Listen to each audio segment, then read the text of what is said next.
इस्लामपूर शहर व परिसरात दहशत निर्माण करून खुनाचा प्रयत्न, जबरी चोरी, गंभीर दुखापत, महिलांना छेडछाड तसेच अनुसूचित जाती जमातींवर अत्याचार अशा गंभीर स्वरूपाच्या गुन्ह्यांमध्ये सामील असलेल्या ज्ञानेश्वर उर्फ ज्ञानेश मिश्राव पवार यांच्या टोळीवर मोक्का कायद्यान्वये कारवाई करण्यात आली आहे।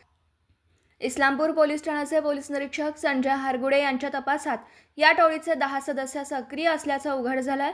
या टोळीकडून 2018 पासून आतापर्यंत खुनाचा प्रयत्न, घरफोडी, जबरी चोरी, हत्याराने हल्ला, सार्वजनिक मालमत्तेचं नुकसान, महिलांना छेडणं, अनुसूचित जाती जमातींवर जीवघेणा हल्ला, लोकांना धमक्या देणं असं गंभीर गुन्हे करण्यात आले।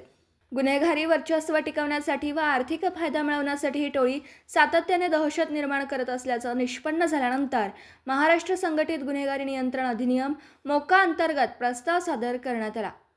माननीय विशेष पोलीस महानिरीक्षक कोल्हापूर परिक्षेत्र सुनील फुलारी यांनी सादर झालेला प्रस्ताव मंजूर करताना आगामी गणेशोत्सव व स्थानिक स्वराज्य संस्थांच्या निवडणुका शांततेत पार पाडण्यासाठी संघटित गुन्हेगारी टोळीचा कणा मोडण्यासाठी कारवाईस हिरवा कंदील दिला।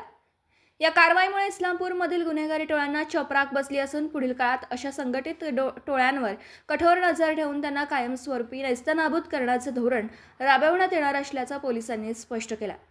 ही कारवाई माननीय श्री सुनील फुलारी विशेष पोलीस महानिरीक्षक कोल्हापूर परिक्षेत्र, माननीय संदीप घुगे पोलीस अधीक्षक सांगली तसेच माननीय कल्पना वारायकर अपर पोलीस अधीक्षक यांच्या मार्गदर्शनाखाली करण्यात आली।